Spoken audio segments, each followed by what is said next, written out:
Hi there, I'm the Fence Post's Rachel Gable, and this is your news update for Thursday, the 23rd of September.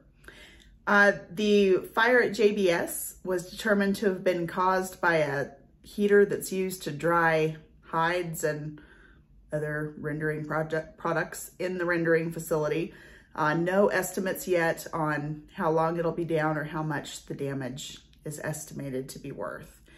Also, Vilsack is catching some heat in regards to an interview that he gave to Chip Flory about the stepped-up basis, which the stepped-up basis is saying Biden wants to eliminate it. And if that were to happen, then the difference in the amount that the operation was worth when your parents, say, purchased it and what it's worth when they die or when it changes hands is the tax that the heir has to pay immediately. So it doesn't account for inflation and generations of price differences. In short, that's the simple version. So Vilsack told that the industry's analysis of the stepped-up basis is mostly inaccurate, which is creating a lack of support for the stepped-up basis concept. Vilsack said in their calculations, they've forgotten about the exemption levels of 1 million per person, 2 million per couple, and if there's a homestead, 2.5 million per couple. When you apply that, combined with the exemption for owner and operator, you get 98% of farmers, almost 99, are not covered by this. The 1.1% impacted by stepped-up basis, according to Vilsack, are those who own land and don't have any heirs who are interested in farming the land. It's those who have the land as an investment that appreciates over time. Vilsack used his own financial situation as an example and said, when I die, is it fair for my own kids to get a huge tax break, or is it better for my kids to pay their fair share and in doing so, allow families across the U.S. to have access to a child credit? It makes it easier for working families, middle-class families, including farm families, to be able to support their children. Is it better to have the opportunity to have more affordable college for millions of kids, or is it better for Tom Vilsack and his kids to have a huge tax break? At the end of the day, that's what this is all about. He said that the us versus them political division has hindered politicians from completing items of business, which has also fueled Americans' lack of trust in politicians. Enabling the stepped-up basis will help dissolve the distrust, according to Vilsack.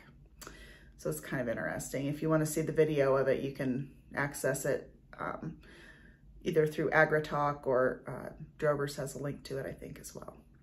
So kind of interesting. I also spoke to a sheep producer in California today who is facing some changes to the labor law similar to what we're seeing here in Colorado. And it was pretty interesting.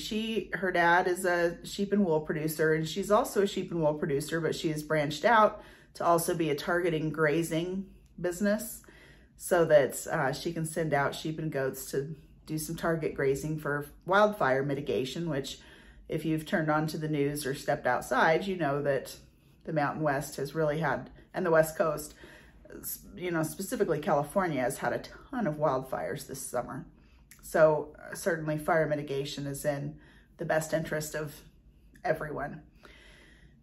So because they're defining the sheep herders wait overtime at 40 hours a week.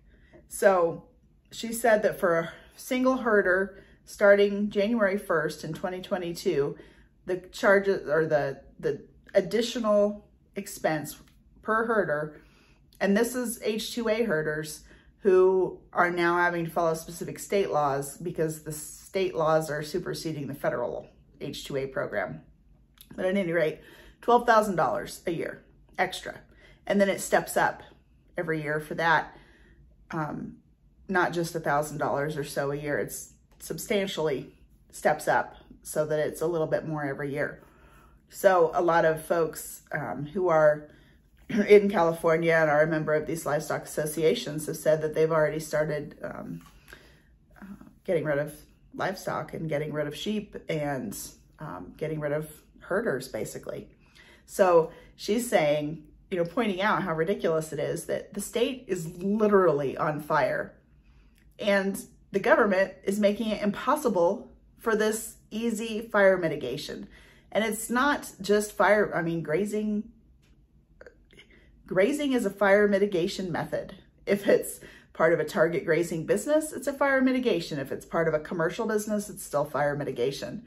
So she said it's just crazy, and they're hoping that the governor will allow them to recognize a 48-hour week, which is slightly more manageable. So there's a great letter from the Colorado Fruit and Vegetable Growers Association, and several growers are quoted in there talking about what that labor law, which is very similar here in Colorado, will do to, for example, Palisade peaches, peppers, sweet corn, any of those things that are hand-picked. And sheep herders, of course, are huge. It's such a hard business. I was talking to Anthony Theos, and he was saying it's just hard to define it, because it's not that they're working 24 hours a day, but they're there 24 hours a day. So it's a tricky one. And we did talk them, I didn't say we, they were able to get rid of the part of that law here in Colorado that would have made it mandated that they would have had to get the herders like off the forest permit once a week or whatever to go seek out whatever services they needed. Well, it's just not, it's not like you can roll in there with a van and grab them and take them to Walmart and the doctor's office. So at any rate, it's pretty interesting, and it's certainly not over. They're going through the rulemaking process now. So hopefully if you are or know of someone who is an ag laborer, that they will speak up about their expectation of being able to come here for a short season, for a short period of time, make lots of money, and go home for a while so they can come back and do the same thing next year. They've been doing it for generations, and I won't pretend to speak for them, but people do need to speak up. So I'm Rachel Gable, and this is your news update for Thursday. Thanks.